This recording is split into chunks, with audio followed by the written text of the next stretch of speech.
علی وہ ہے جس سے سب سے زیادہ محبت اور سب سے زیادہ عداوت کی گئی۔ علی وہ ہے جس کی فضیلت کی گواہی اس کے دشمنوں نے بھی دی۔ علی زندہ جاوید ہے، علی مومنین کی شہرت ہے، علی ہر زمانے کا رہبر ہے، علی ایک انسان کامل ہے۔ علی وہ ہے جو زمین کے راستوں سے زیادہ آسمان کے راستوں سے واقف ہے۔ علی وہ ہے کہ جس کا ذکر عبادت ہے۔ علی وہ ہے کہ جو وقت کے دھارے کے ساتھ کبھی بہتا نہیں۔ علی وہ ہے جو محراب عبادت میں گریا کرتا ہے اور میدان جنگ میں مسکراتا ہے۔ علی وہ ہے جو وقت وضو لرزنے لگتا ہے، جو ہر رات 1000 رکعت نماز ادا کرتا ہے۔ علی یتیموں کا سرپرست، علی بیواؤں کی ڈھارس، علی غیرت مندوں کی آقا۔ علی وہ ہے جس نے کائنات میں حکومت کی وہ نظیر پیش کی جہاں کوئی پھوکا نہ تھا۔ علی وہ ہے جسے دور سے دیکھنے والے خدا سمجھ بیٹھے اور قریب سے دیکھنے والے کبھی سلمان، کبھی ابوذر، کبھی قمبر، کبھی مقداد اور کبھی سمیت تمار بن گئے۔ علی اس میں آسان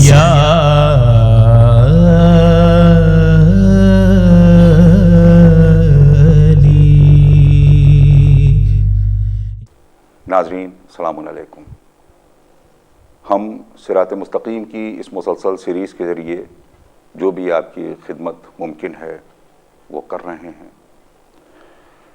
ناظرین، دشمنان اسلام نے چاہا کہ علی کو قتل کر کے علی کی آواز کو دبا دیں، علی کے نام کو مٹا دیں، مگر ہوا اس کا برعکس کہ خود دشمنوں کے قلم ہی علی کے فضائل لکھنے سے پیچھے نہ رہ سکے۔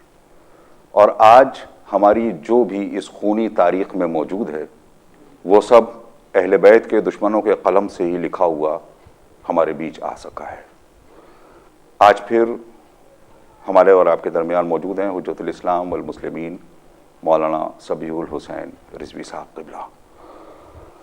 ہر افق پہ میری تحریر نظر آئے گی، ہر افق پہ میری تحریر نظر آئے گی، لاکھ تاریک ہوں راتیں میں دکھائی دوں گا، اور قتل ہو کے بھی نہ گھٹ پائے گی آواز میری، اتنا گونجوں گا کہ صدیوں کو سنائی دوں گا۔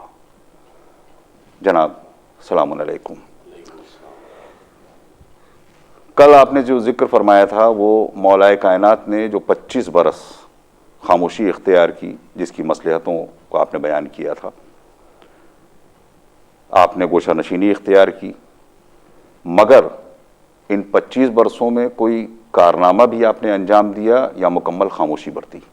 اعوذ باللہ من الشیطان الرجیم، بسم اللہ الرحمن الرحیم، الحمدللہ رب العالمین، الصلاۃ والسلام والتحیۃ والاکرام علی خیر خلقہ محمد وآلہ الطاہرین اجمعین، لا سیما بقیت اللہ العظم حجت ابن الحسن العسکری صلوات اللہ وسلامہ علیہم اجمعین، ولا سیما علی غالب کل غالب مولانا علی ابن ابی طالب علیہ الصلاۃ والسلام،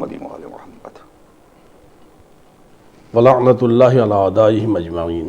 دیکھیے جناب، بات یہ ہے کہ لوگوں نے بیعت نہیں کی تھی مگر امام امیر المومنین علیہ السلام کی امامت تھی، اس لیے کہ امیر المومنین علیہ السلام کی امامت عوام کا دیا ہوا احسان اور صدقہ نہیں تھا، بلکہ مولا کائنات اللہ تعالیٰ کی جانب سے فریضہ منصبی لے کر آئے تھے، اور پیغمبر اسلام نے دعوت ذوالعشیرہ میں ہی اشارہ کر کے غدیر میں باقاعدہ اعلان کر دیا۔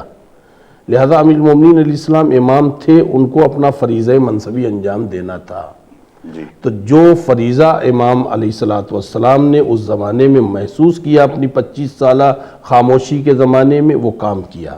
آپ اگر حکومت میں ہوتے تو بھی یہ کام کرتے، حکومت میں نہیں تھے تب بھی آپ نے کام کیا.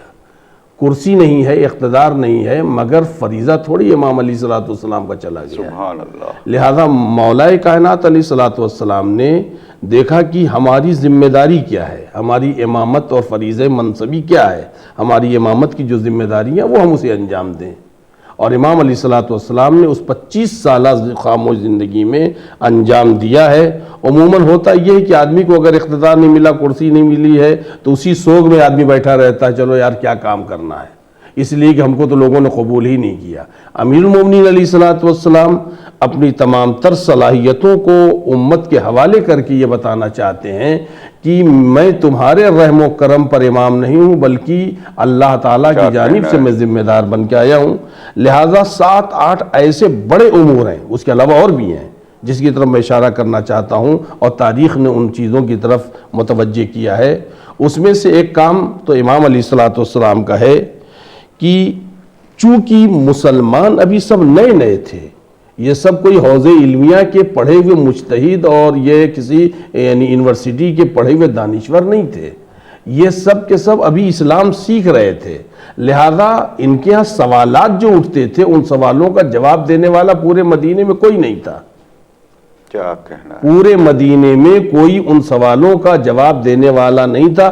بالخصوص جو یہود و نصارہ آتے تھے، یہودی اور عیسائی آتے تھے، یہ کرسچن آتے تھے اسلام کے بارے میں تحقیق کرنے کے لیے، تو اپنی کتابوں سے وہ سوال کرتے تھے اور اپنی کتابوں کے مطابق اسلام کو دیکھنا چاہتے تھے. کیا کہنا ہے؟ لہذا ان سوالوں کا جواب کسی کے پاس نہیں ہوتا تھا. اور جب ظاہر سی بات آنے والا تو حکومت کے پاس آئے گا نا، حکومت کے پاس اس لیے آئے گا کہ حکومت نے دعویٰ کر رکھا ہے کہ ہم رسول اللہ کے جانشین ہیں، ان کے خلیفہ ہیں، لہذا انہی کے پاس آئے گا. مگر جب بھی کوئی ایسی بات آئی تو امیر المومنین علیہ السلام یا موجود تھے، یا امیر المومنین علیہ السلام بلائے گئے، یا امیر المومنین علیہ السلام کے پاس بھیج دیا گیا، اس لیے کہ جانشین اور رسول کے جو خلیفہ ہیں، رسول کے جو وصی ہیں، یہ ان کا عمل بتا رہا ہے. امیر المومنین علیہ الصلوۃ والسلام کی بھی ذمہ داری یہ ہے کہ اپنے منصبی فریضے کو پورا کریں، اپنے منصبی فریضوں کو پورا کریں. یہاں رک کر کے ایک پیغامی صورت میں مومنین و مومنات سے کہنا چاہتا ہوں، آدمی کو صدارت ملے نہ ملے، سیکریٹری بنے نہ ملے، آپ کے خزانچی بنے نہ بنے، کسی انجمن کا، کسی ادارے کا، کسی مدرسے کا، یا کسی بھی مذہبی اجتماع کا، اسے تمغہ ملے نہ ملے، جو اس کا ایمانی فریضہ ہے اسے کرنا چاہیے. اس لیے کہ نام و نمود کے لیے ہمیں کام نہیں کرنا چاہیے، بلکہ اپنے ایمانی فریضے کو پورا کرنے کے لیے ہمیں دین کا کام کرنا چاہیے. اور خداوند عالم نے فرمایا بھی ہے کہ تم جتنا میرا ذکر کرو گے میں تمہارے ذکر کو بلند کروں گا. خود امیر المومنین علیہ السلام جن کی ہم شہادت منا رہے ہیں، آپ نے دعائے کمیل میں یہ فقرہ کہا ہے، میرے مالک کتنی ہماری کمزوریاں تھیں جن کو تو نے چھپا دیا، کتنے ہمارے گناہ تھے، کتنی ہماری ٹھوکریں تھیں، مگر تھوڑے سے معمولی سے گناہ تھے جو نشر کے لائق بھی نہیں تھے. لہذا یہ جو جتنے بھی یہود و نصارہ آتے تھے اسلام پر تحقیق کرنے کے لیے، تو ان کے سوالوں کا جواب دینا، اور اس کے علاوہ جتنے بھی مسائل پیدا ہوتے تھے اور جتنے بھی واقعات اور پیچیدہ واقعات ہوتے تھے ان کا جواب دینا، یہ امیر المومنین علیہ الصلوۃ والسلام کا کام تھا. اور امیر المومنین علیہ السلام کے پاس لوگ آتے بھی تھے، امیر المومنین علیہ السلام کے پاس حکومت بھیجتی بھی تھی، یا امیر المومنین علیہ السلام کو بلایا جاتا تھا. دوسرا کام امیر المومنین علیہ السلام کا تھا شرعی جتنے بھی سوالات ہوتے تھے. ظاہر بات یہ تو آنے والے یہود و نصارہ اپنے تاریخ کا، اپنی ہسٹری کا، اور اپنے انبیاء کا اور اپنے زمانے کا، اپنی کتابوں کے مطابق ہی سوال کرتے تھے، عقائد سے متعلق سوال کرتے تھے. مگر واجب اور حرام جو مسئلہ ہوتا تھا، ظاہر سی بات ہے وہ بھی یہ لوگ نہیں جانتے ہیں. جب بھی کوئی بات آئی ہے واجب اور حرام کی تو امیر المومنین علیہ السلام سے پوچھا گیا، اور امیر المومنین علیہ السلام نے ان کے شرعی سوالوں کا جواب دیا، اور وہ بھی ان کی موجودہ کتابوں سے. دوسری آپ ذمہ داری جو پوری کر رہے تھے وہ خود مذہب اسلام میں جو شرعی سوالات تھے، مثلا یعنی واجب حرام، اس سے ظاہر سی بات ہے یہ سب کے سب جتنے بھی شاگرد ہیں مسجد میں بیٹھے ہوئے، یہ لوگ ابھی پورا اسلام اور پورا دین نہیں جانتے. انہوں نے ابھی تفقہ نہیں کیا. تفقہ یعنی دین کے تمام مسائل اور ان کے تمام فلسفے اور ان کے تمام ریزن، ان کے تمام وجوہات یہ لوگ نہیں جانتے ہیں. لہذا اسے جو بتائے گا جو شریعت کا ذمہ دار ہوگا، اور جو شریعت گویا جس کے ذریعے سے اللہ نے پہنچائی ہوگی، وہ جانے کو امیر المومنین علیہ السلام تھے. ان کے شرعی سوالوں کا جواب دیتے تھے. یا اس میں ایک اور بھی چیز ہے، جو پیچیدہ واقعات مسلمانوں میں ہوتے تھے، مثلا طلاق کا معاملہ، مثلا بیٹا جو ہے ماں سے شادی کرنے کے چکر میں ہے اور اس کے مثلا نانیحال والے بھی چاہتے ہیں کہ شادی ہو جائے اور ماں جو ہے انکار کرنا چاہتی، یا ماں چاہتی بیٹے سے شادی کرنا، بیٹا انکار کر رہا ہے. مطلب دور جاہلیت میں یہ سب رواج تھا، یہ سب جب رواج تھا وہ اب یعنی اسلام میں رونما ہو رہا ہے. اور ایسے بہت سے واقعات آپ کو ملیں گے جو تاریخوں میں لکھا ہوا ہے کہ اگر کہ جو ہے ماں اور اس کے ماں کے اس کے مطلب ماموں یہ پورے سب کے سب چاہتے ہیں کہ اس بات کا اعلان کریں کہ اس کی شادی ہوئی نہیں ہے اور اس جوان سے شادی ہوگی، اور جوان کہہ رہا ہے یہ میری ماں، کہتے شادی ہو جائے گی. اس طریقے کے بہت سے واقعات آپ کو ملیں گے. ان مسائل کو امیر المومنین اسلام نے حل کیا ہے. یا لڑکی اور لڑکے کا معاملہ جہاں پر مشتبہ ہو گیا معاملہ کہ لڑکا میرا ہے، وہ عورت کے لیے لڑکا میرا ہے، لڑکی لینے کوئی تیار نہیں ہے، ان باتوں کو اور ان پیچیدہ مسئلوں کو امیر المومنین اسلام حل کرتے. یہ مسلمانوں کے درمیان تھا، امیر المومنین اسلام ان کو حل کرتے تھے. یا اس کے علاوہ اور بھی بہت سے مسائل ہیں جو واقعات اور تاریخ میں موجود ہیں. ان مسائل کو ظاہر سی بات ہے خلافت وقت طے نہیں کرتی تھی، یا جہاں پر مسئلہ یہ ہوتا تھا کہ صاحب اس کا وارث کون ہے اور اس کی میراث کیا ہوگی، اس کو کتنی میراث دی جائے گی. مثلا آپ کے ایک شخص امیر المومنین اسلام کا ہی وہ زمانہ ہے جب یہ خلافت کا زمانہ یعنی حکومت جو مدینے میں بنائی گئی تھی، اسی حکومت کے زمانے کی بات ہے کہ آنے والا اگر کہ امیر المومنین علیہ السلام کے پاس کہہ رہا کہ یعنی حکومت کے پاس اصل میں وہ عورت آئی. واقعہ یہ ایک چھوٹی سی بات ہے، میں آپ کے حوالے سے لوگوں تک پہنچا دوں. دو نوجوان ہیں جو آتے ہیں ایک عورت کے پاس اور کہتے ہیں کہ یہ ہمارا 100 دینار ہے، اس کو امانتاً رکھ لو. یہ 100 دینار ہے، یہ امانتاً رکھ لو، ہم لوگ پھر جب آئیں گے، مگر ہماری شرط یہ جب دونوں ایک ساتھ آئیں تو آپ اس کو دیجئے گا. کچھ دنوں کے بعد ایک نوجوان آیا اور آنے کے بعد مثلا 1 سال کے بعد آیا نوجوان، اس نے کہا کہ ایسا ہے کہ وہ مر گیا ہمارا ساتھی، لہذا ہمارا 100 دینار واپس کر دو. اس نے کہا نہیں، دونوں آدمی آؤ گے تب ہم تمہاری امانت واپس کریں گے. مگر وہ اور لوگوں سے مل کر کے محلے کے اور جو یعنی پرسنالٹیز تھے انہیں مل کر کے وہ کسی طرح اس نے 100 دینار حاصل کر لیا. ایک ہفتے کے بعد وہ دوسرا بھی آ گیا، کہا کہ بھائی آپ نے کیوں دے دیا؟ دیا کیوں آپ نے تو کہا تھا کہ بھائی اس نے کہا مر گیا اس لیے میں نے دے دیا اور لوگوں نے سفارش کی میں نے دے دیا. تو بات اس نے کہا نہیں اب تو حکومت تک جائے گی یعنی قضاوت عدلیہ تک، لہذا یہ کچہری کورٹ کچہری کا معاملہ آ گیا. جب قاضی کے سامنے گئے تو قاضی سے اس عورت نے کہا کہ ایسا ہے کہ آپ مجھے علی کے حوالے کر دیجئے، میرا مسئلہ حل ہو جائے. کیا کہنا ہے، واہ. تو انہوں نے کہا ٹھیک ہے اگر تمہاری یہ خواہش ہے تو ہم علی کے حوالے کرتے ہیں. امیر المومنین اسلام کے پاس وہ عورت آئی اور آنے کے بعد اس نے کہا مولا میری مشکل یہ ہے کہ ان لوگوں نے 100 دینار دیا تھا مگر اس کا ایک آدمی آ کر کے لے گیا، اب یہ آ رہا ہے، ان لوگوں نے آپس میں سازش کی ہے. مولا علیہ السلام نے بالکل آسان لفظوں میں مسئلے کو حل کر دیا. اس جوان سے کہا کہ تم نے یہ شرط کی تھی کہ دونوں ایک ساتھ آئیں تب دے گی یہ عورت؟ کہاں؟ کہا تو پھر دوسرے کو لے کے آؤ. واہ واہ. پھر تم دوسرے کو لے کر کے آؤ، 100 دینار میرے پاس رکھا، مجھ سے لے جانا تم لوگ. جس مسئلے کو حکومت اور قاضی اور حکومت کا سسٹم حل نہیں کر پایا اس کو امیر المومنین اسلام نے 2 لفظوں میں آسان کے ساتھ حل کر دیا. اور گویا یوں کہا جائے اسلامی معاشرے میں اور اسلامی اجتماعی زندگی اور انفرادی زندگی میں جو دقتیں آ رہی تھیں علم کے حوالے سے وہ مولا کائنات علیہ السلام حل کر کے پورے اجتماع کو اور مسلمانوں کے پورے قافلے کو سکون دے رہے ہیں. جی. امام علیہ السلام کی 25 سالہ خاموشی میں ایک بنیادی کارنامہ یہ بھی ہے کہ ان لوگوں کی روٹی روزی کا انتظام کرتے تھے جو اپاہج تھے، وکلانگ تھے، کام نہیں کر سکتے تھے، یعنی اپنی دور حکومت کے پہلے سے یہ پہلے جی یہ 25 سالہ خاموشی کی زندگی کا معاملہ. اللہ اکبر. جو لوگ اپاہج تھے، وکلانگ تھے آپ کے، یا مطلب بوڑھے بہت ہو گئے ہیں، کام نہیں کر سکتے ہیں، ان کا کوئی سہارا نہیں ہے، ان کے کھانے پینے کا انتظام اور ان کا جو ہے یعنی ماہانہ باقاعدہ، یہ نہیں کہ 2 روٹی پہنچ گئی وہ ختم بات، ماہانہ ان تک یہ پہنچتا رہے تاکہ ان کو کسی کے سامنے ہاتھ نہ پھیلانا پڑے.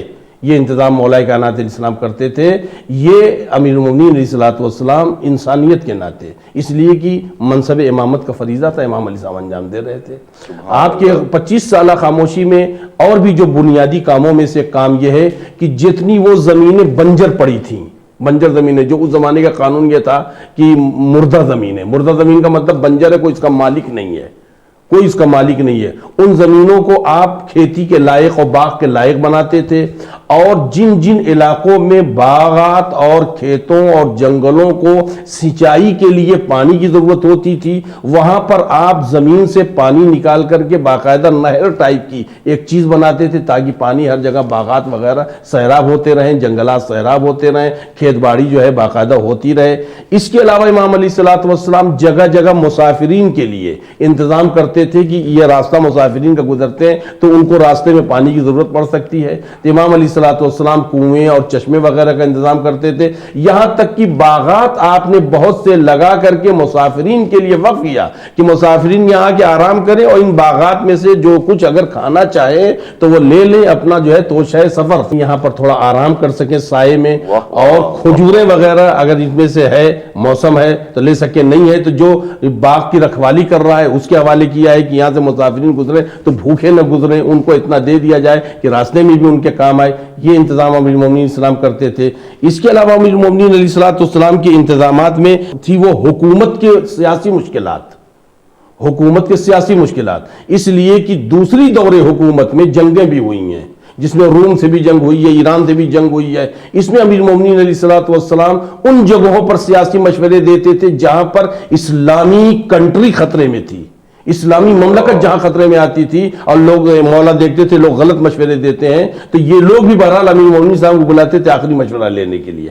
آخر میں سب کے مولا کائنات سے یہ مشورہ لیتے تھے، سب کے مشورے کو مولا سن کر کے پھر آپ اپنا مشورہ دیتے تھے اور سب کے مشوروں کی غلطیاں بھی بتاتے تھے۔ جھوٹے ہیں وہ لوگ جو کہتے ہیں مولا کائنات کو حکومت چلانے نہیں آتی تھی۔ حقیقت یہ ہے کہ یہ لوگ حکومت کا فلسفہ نہیں جانتے، حکومت کا مطلب نہیں جانتے۔ جو مولا کائنات کو کہتے ہیں کہ مولا کو سیاست نہیں آتی تھی، مولا کو حکومت نہیں آتی تھی۔ اس کے علاوہ جو مذہبی لحاظ سے جو کارنامہ تھا امام علیہ السلام کا، وہ تفسیر قرآن کرتے تھے مولا کائنات، اور قرآن مجید پر باقاعدہ امام علیہ السلام گفتگو کرتے تھے۔ پھر عبادات آپ کی جو ہے وہ بہرحال تاریخ میں لکھی ہوئی ہے۔ 25 سالہ خاموش زندگی کے زمانے کی یہ تمام امام علیہ الصلوۃ والسلام کے خدمات ہیں۔ اس میں ایک کام اور بھی امام علیہ الصلوۃ والسلام کا تھا کہ جو لوگ صلاحیت رکھتے تھے کہ ان کی روحوں کو پاکیزہ بنائے جا سکے، ان کے نفوس کو پاکیزہ بنایا جا سکے، ان کو عرفان اور معرفت کی روشنی دے کر کے انسان کامل بنایا جائے، امام علیہ الصلوۃ والسلام اس کام کو بھی 25 سالہ آپ نے خاموشی کے دور میں انجام دیا ہے۔ سبحان اللہ۔ اور یہ جو دعائیں جناب سید سجاد کے بعد جسے کہا جائے تو سب سے زیادہ دعائیں مولا کائنات سے منسوب ہیں، اور بڑی اہم ترین دعائیں ہیں۔ جی جی، اور ان دعاؤں کو بھی ظاہر ہے کہ آپ نے آخری 4.5 سالہ دور نہیں، یہ سب 25 سالہ دور یہ اسی 25 سال کے زمانے میں آپ نے کیا ہوگا۔ آپ تک حکومت کیسے پہنچی؟ جی، حکومت امام علیہ الصلوۃ والسلام تک جو پہنچی ہے تاریخ یہ کہتی ہے، اس میں تھوڑی سی ایک تفصیل بہرحال تاریخی ہے۔ اصل میں جو تیسری حکومت تھی، یہ آپ کے ثقیفائی حکومت میں جو تیسری خلافت ہے، اس میں 2-3 بنیادی غلطیاں ہوئی ہیں جو عوام برداشت نہیں کر پائی ہے۔ نمبر 1، پیغمبر اسلام نے مروان اور اس کے باپ حکم کو مدینے سے باہر نکال دیا تھا، طائف بھیج دیا تھا۔ خلیفہ وقت جو ہے وہ لے آئے اس کو طائف سے مدینے، اور اس میں ایک دوسری غلطی یہ کی کہ انہوں نے مروان کو اپنا داماد بھی بنا لیا۔ تیسری غلطی انہوں نے یہ کی کہ اس کو پوری وزارت کا قلمدان دے دیا، یعنی جتنی بھی مملکت اسلامیہ کی وزارت کے معاملات تھے، گورنر بنانا، کسی کو یعنی بڑے عہدے پر رکھنا، یا کسی کو کسی علاقے کے یہ آفیسری دینا، یہ سب ان کے ہاتھ میں، یعنی پوری ہوم منسٹری جو ہے ان کے ہاتھ میں تھی۔ لہذا اب جو اور ایک اور بڑی عجیب بات ہے، جو فدق لیا گیا تھا وہ بھی انہوں نے مروان کو شاید جہیز میں دے دیا تھا۔ جی، انہوں نے مروان کو لکھ کر کے دے دیا تھا۔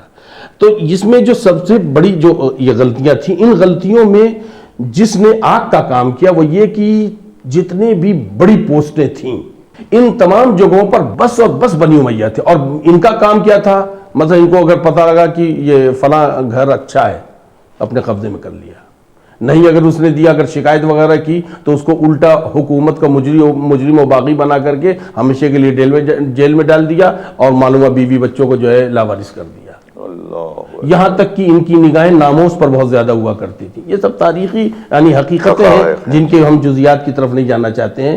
تو چاروں طرف سے اسلامی مملکت کے شہر اور دیہات میں کھلبلی سی مچی ہوئی تھی، اور روز بروز یہ نفرتیں بڑھتی جا رہی تھیں، روز بروز نفرتیں بڑھتی جا رہی ہیں۔ نفرتیں یہاں تک بڑھیں کہ لوگوں نے آ کر کے یہاں پر شکایت کی، تو شکایت جو ہے نہیں سنی گئی، اور جب سنی گئی تو یہ ہوا کہ چلیے آپ لوگ جائیے، ہم جو ہے مطلب اس کو معزول کر دیں گے۔ مگر جب یہ قافلہ جب واپس شکایت کرنے والا واپس گیا، مدینے کے باہر رکا ہوا تھا، اس کا سفیر وہاں سے گزرا تو ان لوگوں نے پوچھا بھائی کیا لے کر کے آیا، تو وہ دکھا نہیں رہا تھا۔ جب کھول کر کے دیکھا تو اس میں لکھا ہوا تھا یہ لوگ تمہاری شکایت کرنے آئے تھے، کسی طرح ان کو قتل کر دو۔ تو پھر یہ لوگ واپس آ گئے مدینے، اور پھر چاروں طرف سے لوگوں نے یلغار بول دیا حاکم وقت کے گھر پر، اور اس کا محاصرہ کر لیا۔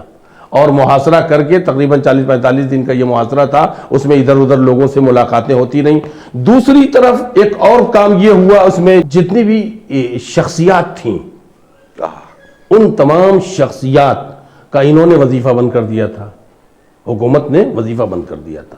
یہاں تک کہ اچھا وظیفہ جو ملتا تھا وہ تو چل رہا تھا، مثلا اگر کسی کا 100 درہم ہے مہینہ وہ تو مل رہا ہے۔ پچھلی حکومتیں چونکہ الگ سے بھی دیا کرتی تھیں کہ یہ لوگ خاموش رہیں، اسی بنیاد پر ام المومنین ناراض رہتی تھیں، اس لیے کہ ام المومنین کو الگ سے جو پچھلی حکومتیں دیا کرتی تھیں یا جو خراج آتے تھے اگر وہ منگوا لیتی تھیں تو یہ لوگ یعنی پچھلی حکومتیں خاموش چیزیں دے دیتی تھیں۔ یہ پوری تاریخ ہے، اور تاریخ میں لکھا ہوا، اس میں کسی مسلک کی قید نہیں ہے جو تاریخ لکھی گئی ہے۔ تو جتنی بھی اسلامی شخصیات تھیں وہاں پر مدینے میں وہ سب ناراض تھے، اور یہ جتنے انقلابی لوگ تھے انہوں نے ان سے بھی رابطہ کیا، تو ان لوگوں نے اپنی دشمنی نکالنے کے لیے آگ میں پٹرول چھڑک ڈالا۔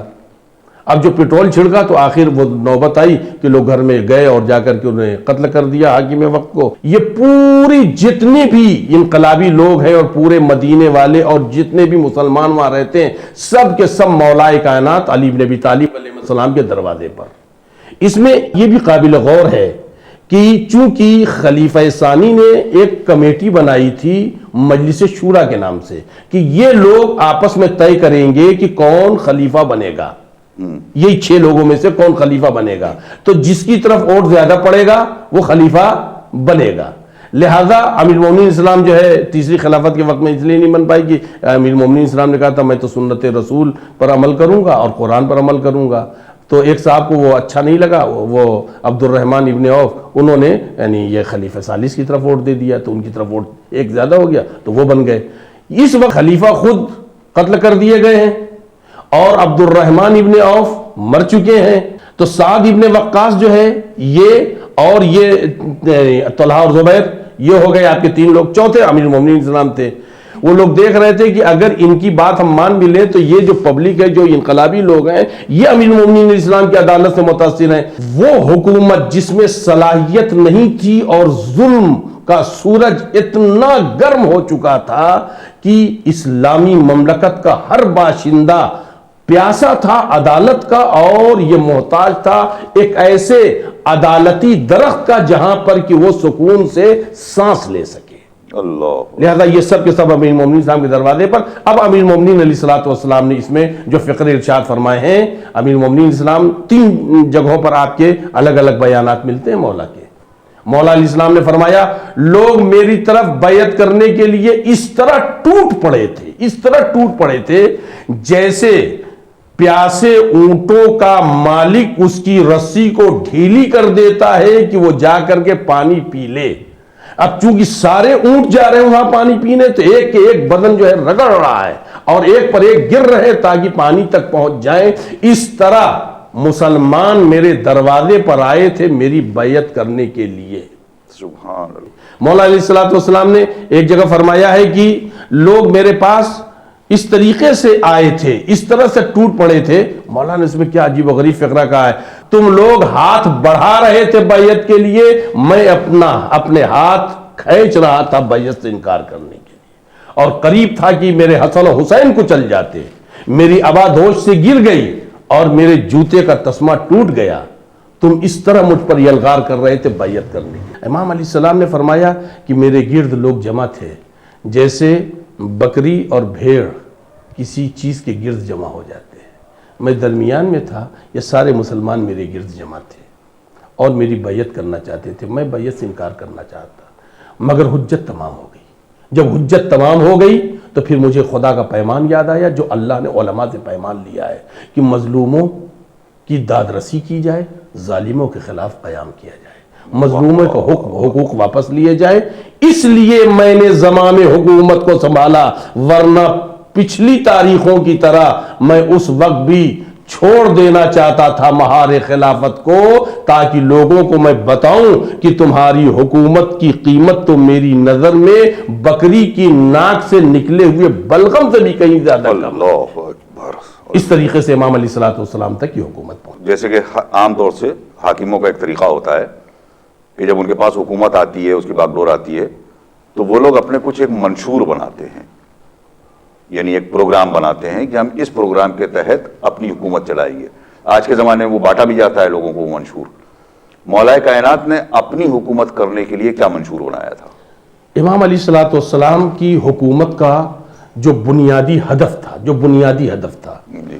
اس بنیادی ہدف کے لیے امام نے دو باتوں کا اعلان اسی وقت کر دیا تھا جب امام کو خلافت ثانیہ کے بعد بیعت کرنے کی شرط رکھی گئی تھی. تو امام علیہ السلام نے اس میں فرمایا تھا کہ میں سیرت نبی اور قرآن پر عمل کروں گا. اب سیرت نبی اور قرآن کی بنیاد پر امام علیہ السلام جو بات کہنا چاہتے ہو یہ کہ میں کسی بھی ظالم کو فرصت نہیں دوں گا کہ ظلم کرے، اور میں عدالت کی بنیادوں پر میرا بھی نقصان ہوگا تو میں اپنے نقصان کو برداشت کروں گا، مگر میں عدالت کو چیلنج نہیں کروں گا، میں عدالت کو ٹھوکر نہیں ماروں گا. میرے لیے سب سے بڑی اور بنیادی چیز ہے ظلم کا خاتمہ اور مظلوم کی داد رسی اور عدالت کی حکومت.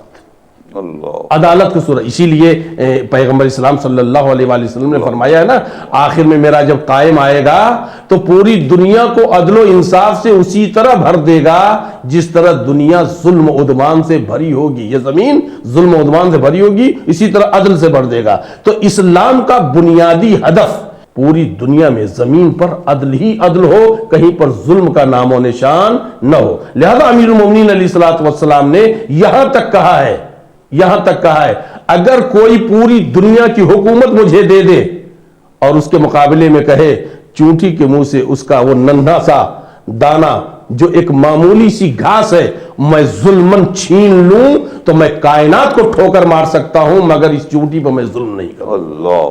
اتنا اس برابر بھی امیر مومنین علیہ السلام ظلم کے قائل نہیں تھے. لہذا امیر مومنین علیہ السلام عدالت کی بنیاد پر آپ حکومت کرنا چاہتے تھے. جناب آیت اللہ شہید مطہری رضوان اللہ تعالی علیہ کا علی کو کس چیز نے قتل کیا؟ اللہ. تو علی کو علی کی عدالت نے قتل کیا. اگر امیر المومنین علیہ السلام عدالت کا راستہ اختیار نہ کیے ہوتے پوری دنیا میں امیر المومنین علیہ السلام کی حکومت ہوتی، اسلام کی حکومت نہ ہوتی. علی کی حکومت تو ہوتی مگر خدا کی حکومت نہیں ہوتی. مگر علی ولی اللہ ہے. علی اپنے تمام مقصد اور اپنے تمام گویا اپنے فائدے کو علی ٹھوکر تو مار سکتا ہے مگر حکومت اللہ کو ٹھوکر نہیں مار سکتا. حکومت کرنے کے جو طریقے ہیں، جو عدالت ہے اور جو مزاج امامت ہے، اس سے امیر المومنین علیہ السلام کبھی بھی سمجھوتا نہیں کر سکتے، چاہے حکومت ملے یا نہ ملے. یقیناً مولا کائنات کی اسی روش کی وجہ سے آپ کے اوپر قتل والا حملہ بھی ہوا. بہت سارے موضوعات ہم کل کے لیے باقی رکھتے ہیں. بڑے بڑے لوگ تشریف لائے تھے مولا کے پاس جس وقت مولا نے وہاں کے تمام جو سابق گورنرز تھے جب ان کو ہٹایا ہے تو بڑی بڑی شخصیتیں تشریف لائی تھیں اور آ کے آپ سے کہا تھا انہوں نے کہ مولا ایک دم سے ان کو برخاست نہ کریے. ابن عباس جو مفسر قرآن ہیں اور اکثر امام علیہ السلام کے بہت ہی خاص گرویدہ شاگرد بھی رہے ہیں، انہوں نے کہا تھا مولا ایک بیگ یہ کام نہ کریے، ابھی حکومت کو مضبوط ہونے دیجئے، بالخصوص حاکم شام جیسے لوگوں کو، جیسے شرارتیوں کو ابھی نہ ہٹائیے، ابھی آپ کی حکومت نہیں ہے. امام علیہ السلام نے جواب دیا تھا ابن عباس جب تک میری حکومت میں ظلم کریں گے یہ گورنرز وہ علی کے دامن پہ لکھا جائے گا. اللہ. میں حکومت چھوڑ تو سکتا ہوں مگر اپنی حکومت کی بنیاد میں ظلم کی اینٹوں پر نہیں رکھ سکتا. اللہ اکبر. آج اس کائنات میں مولا کی زندگی کی آخری شب ہے. یہ باتیں کیونکہ بتانی بھی بہت ضروری تھیں اور اس سلسلے سے ہم چاہتے تھے کہ امیر المومنین علیہ السلام کو قتل کیوں کیا گیا، ہمارے نوجوان، ہمارے بچے، ہماری بچیاں یہ بات جان سکیں. اور کافی سرچشمہ آپ نے جوابات دیے بھی ہیں، اور جو باقی باتیں بچتی ہیں اس کو انشاءاللہ ہم کل پیش کریں گے. ہم اپنے ناظرین کے لیے چاہتے ہیں کہ آج کی اس قیامت کی رات کے مناظر آپ کچھ پیش کریں. امیر المومنین علیہ الصلوۃ والسلام کی عدالت لوگوں کو راس نہیں آئی، لوگوں کو پسند نہیں آئی، اچھی نہیں آئی. کبھی حکومت نہیں دی گئی، حکومت چھیننے کی کوشش کی گئی. امام علیہ الصلوۃ والسلام کی 4 سال کچھ دنوں کی حکومت، اس میں بھی امام کو چین سے نہیں رہنے دیا گیا. اور اس طوفان میں امام علیہ الصلوۃ والسلام نے جو انسانیت کی رکھوالی کی ہے، اگر امام کو سکون ہوتا تو کس طرح امام علیہ الصلوۃ والسلام حکومت کرتے اور انسانیت کو سکون دیتے. شاید قیامت تک انسان پھر دکھی نہ ہوتا. مگر جس علی نے پوری دنیا کے انسانوں کے سکون کا انتظام کرنے کی کوشش کی، اسی علی اور اولاد علی کو زمانے نے چین سے جینے نہیں دیا. یہ امیر المومنین علیہ السلام کی شہادت کی شب ہے.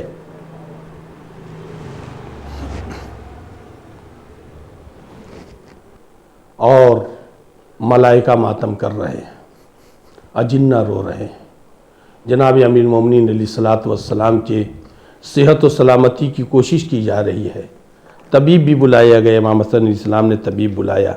امام علیہ الصلوۃ والسلام کے زخم اقدس پر جو پٹی باندھی گئی تھی، وہ پٹی جب اس نے ہٹا کر کے دیکھا ہے تو اس نے بس ایک ہی بات کہی ہے کہ زخم ایسا ہے اور زہر ایسا ہے کہ بچ پانا بہت مشکل ہے. اس کا بس ایک ہی علاج ہے. وہ علاج یہ ہے کہ علی کو جتنا ہو سکے دودھ پلایا جائے. طبیب کی یہ بات جیسے ہی کوفے والوں تک پہنچی، کوفے کے یتیموں، مسکینوں، بے کسوں تک سب پیالوں میں دودھ لے کر کے مولا کائنات کے دروازے کی طرف چلے. امام حسن مجتبیٰ علیہ السلام دروازے پہ کھڑے ہیں اور دیکھ رہے ہیں کہ بچے ہیں جو ہاتھوں میں، کچھ اتنے بھی چھوٹے بچے تھے کہ جب چلتے تھے تو دودھ پیالوں سے چھلک کر کے زمین پر گرتا تھا.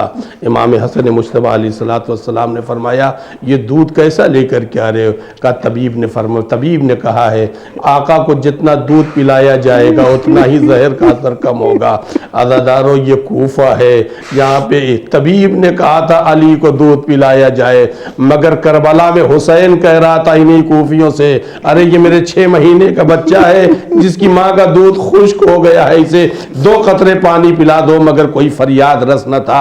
امام عالی مقام علیہ الصلوۃ والسلام نے ایک ایک کو بلایا اور وصیتیں کی ہیں. ان تمام وصیتوں میں امام عالی مقام کے یہ ملتا ہے. امام علیہ السلام نے پورے گھرانے کو امام حسن کے حوالے کیا، مگر جناب عباس کے بارے میں کوئی گفتگو نہیں کی. جناب ام البنین ہاتھوں کو جوڑ کے کہتی ہیں آقا آپ نے کسی کو، میرے عباس کو کسی امام حسن کے حوالے نہیں کیا، میرے عباس سے کون سی غلطی ہو گئی ہے؟ امام عالی مقام نے ایک مرتبہ جناب عباس کو بلایا اور امام حسین علیہ السلام کو بلایا اور دونوں کا ہاتھ پکڑ کے اپنے سینے پہ رکھ کے فاتح خیبر بڑی دیر تک روتا رہا. اس کے بعد امام حسین کا ہاتھ جناب عباس کے ہاتھ میں دیا، جس طرح سے رسول اللہ کا ہاتھ جناب ابو طالب کے ہاتھ میں جناب عبد المطلب نے دیا تھا. اب میرے لال میرے بالال ابو طالب جب تک زندہ رکھنا، محمد پہ آنچ نہ آنے پائے. وقت کا ابو طالب ہے جو وقت کے محمد کا ہاتھ وقت کے علی کے ہاتھوں میں دے رہا ہے. آواز دی ہے میرے حسین میرے عباس جب تک زندہ رہنا زہرا کے لال پہ کوئی آنچ نہ آنے پائے. اور میرے عباس اگر کربلا میں پانی میسر ہو جائے تو میرے لال پہلے پانی نہ پینا، مجھے رسول اللہ کے سامنے شرمندہ نہ ہونے دینا. عزادارو اسی ہنگام میں جناب زینب آتی ہے اور آنے کے بعد کہتی ہے بابا میں نے نانی ام سلمہ سے ایک روایت سنی ہے، وہ کہہ رہی تھی کہ نانا نے فرمایا کربلا کے صحرا میں میرا حسین بھوکا ہو کے سوا کیا جائے گا، کیا یہ روایت صحیح ہے بابا؟ مولا کائنات پھر رونے لگے گا میری بیٹی زینب روایت تو صحیح ہے مگر روایت مکمل نہیں ہے. ارے مکمل میں کر دیتا ہوں بیٹی، اسی کوفے کے بازار میں تیرے سر سے چادریں چھین کے بے کفن و چادر اسیر بنا کے لایا جائے گا۔ یقیناً شہادت علی تو ہو گئی، مگر زینب یہ سوچ رہی تھی ارے میرے بابا نے کیا کہہ دیا، اس کوفے کے بازار میں زہرا کی بیٹی ننگے سر لائی جائے گی۔ مگر ہادارو وہ سن 61 ہجری تھی جب زینب بازار کوفہ میں لائی گئی ہے۔ عجب نہیں جناب زینب نے نجف کو رخ کر کے کہا بابا آپ کی پیشین گوئی پوری ہو گئی۔ زینب ننگے سر بازار کوفہ میں آ گئی۔ اے میرے بابا زینب ہے اور یہ ہجوم ہے، یہ بازار کوفہ ہے۔ سیعلم الذین ظلموا ای منقلب ینقلبون الا لعنۃ اللہ علی القوم الظالمین۔ رہے گا دل میں خلق یہ میرے صدا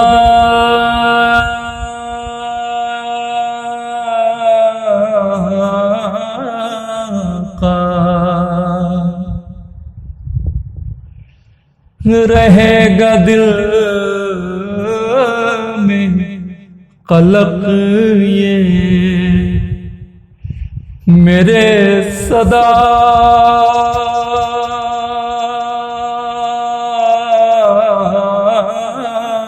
آقا، امام آپ کا تابوت اٹھ نہیں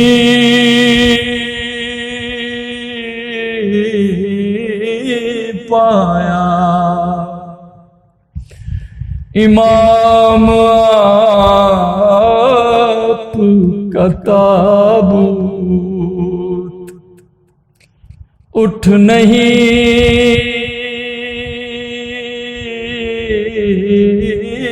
پایا۔ معاف کیجئے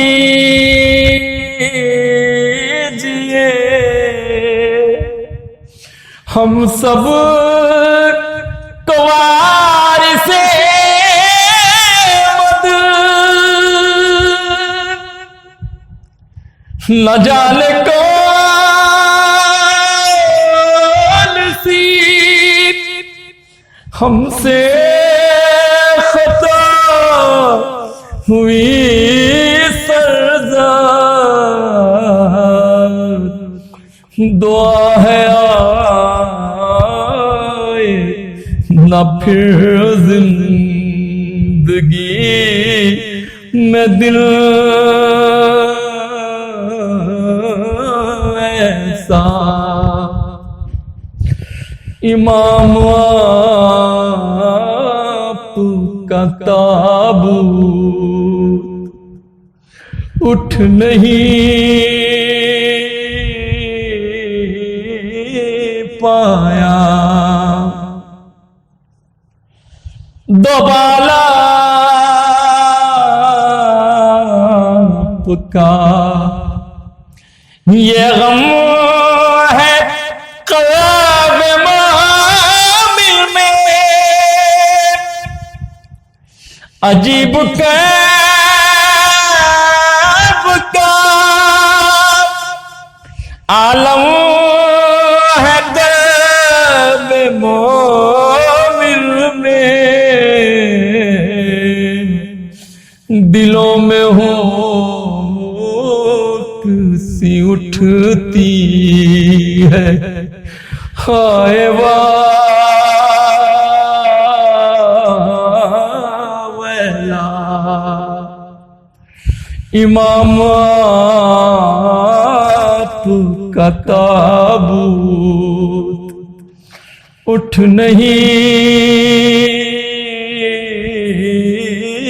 پایا۔ جو اگلے سال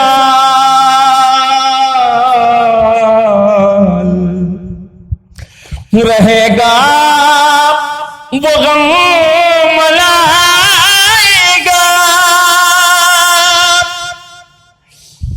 مرے گا جو وہ یہ غم ساتھ لے کے جائے گا، یہ کہہ کے روتا ہے ہر ایک چاہنے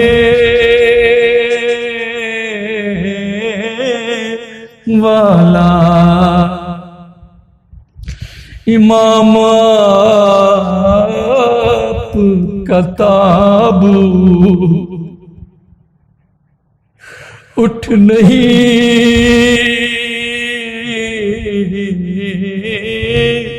پایا، یہ کیسی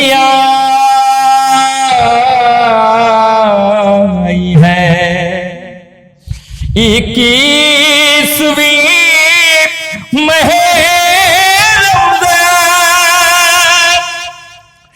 اٹھا ہے دل میں محبوں کے درد کا طوفان، یہ سوچ سوچ کے ہر ایک قلب روئے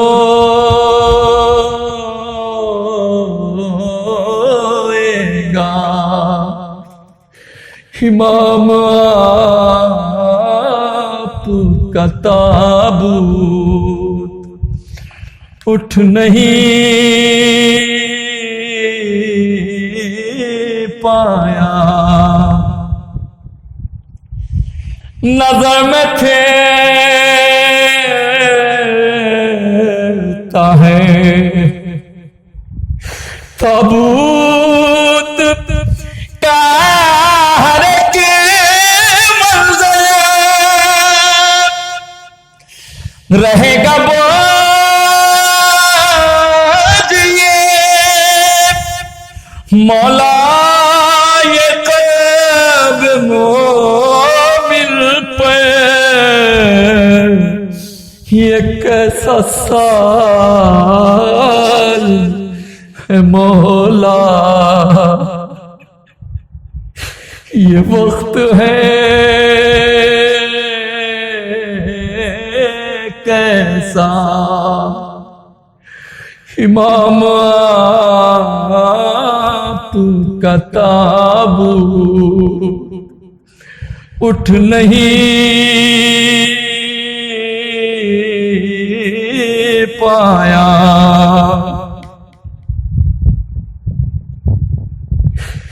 ہر ایک سال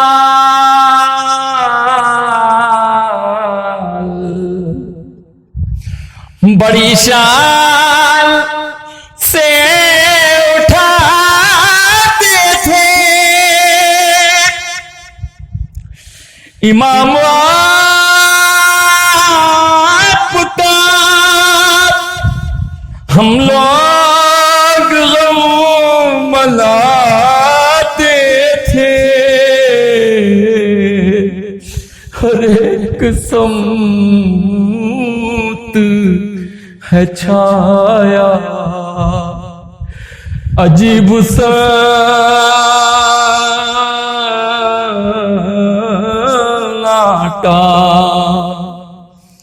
امام آپ کا تابوت اٹھ نہیں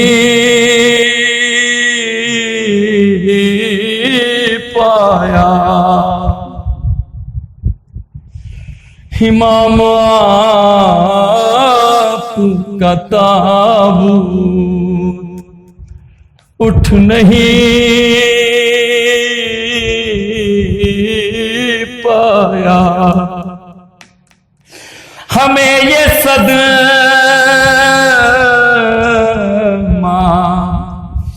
صدائے گا سال بھر یوں ہی،